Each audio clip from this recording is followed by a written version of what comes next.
আসসালামু আলাইকুম ওয়া রাহমাতুল্লাহ। প্রিয় দর্শক, কেমন হয় যদি দুনিয়ার ফলে জান্নাতি ফলের স্বাদ পাওয়া যায়? কেমন হবে যদি দুনিয়ার পানিতে জান্নাতি পানির স্বাদ পাওয়া যায়?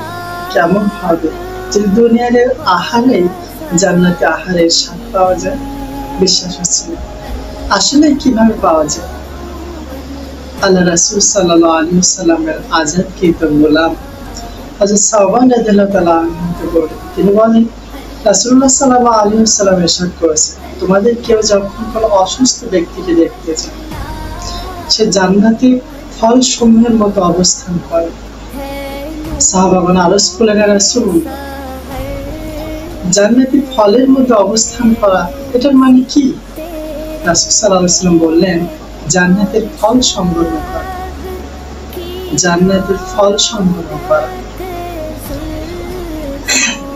অন্যত্র একটা হাদিসে আল্লাহ রাসূল সাল্লাল্লাহু আলাইহি ওয়াসাল্লাম ইরশাদ করেছেন, তোমাদের কেউ যখন কোনো অসুস্থকে দেখতে যায়, সে জান্নাতে যায়, জান্নাতে প্রবেশ করে। যতক্ষণ সেখানে অবস্থান করে, সে জান্নাতের ফলমূল ভক্ষণ করতে থাকে। সুবহানাল্লাহ।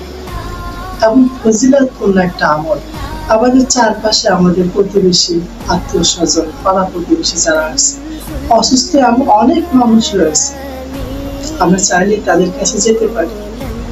ওই যে বললাম, দুনিয়ার ফল কিনে আপনি জান্নাতের মধ্যে চলে গেলেন, এই ফলের বিনিময়ে আপনি জান্নাতের ফল সংগ্রহ করতে পারেন। আপনি অসুস্থের বাসায় যদি কোনো পানীয় পান করতে থাকেন, সেটা জান্নাতীয় পানীয় হিসেবে আপনি পান করতেছেন।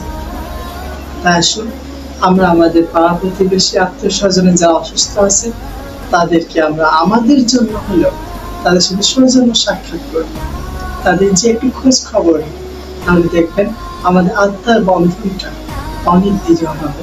আল্লাহ আমাদের ভালোবাসা বৃদ্ধি করে দেবে। আল্লাহ তাআলা, ধন্যবাদ।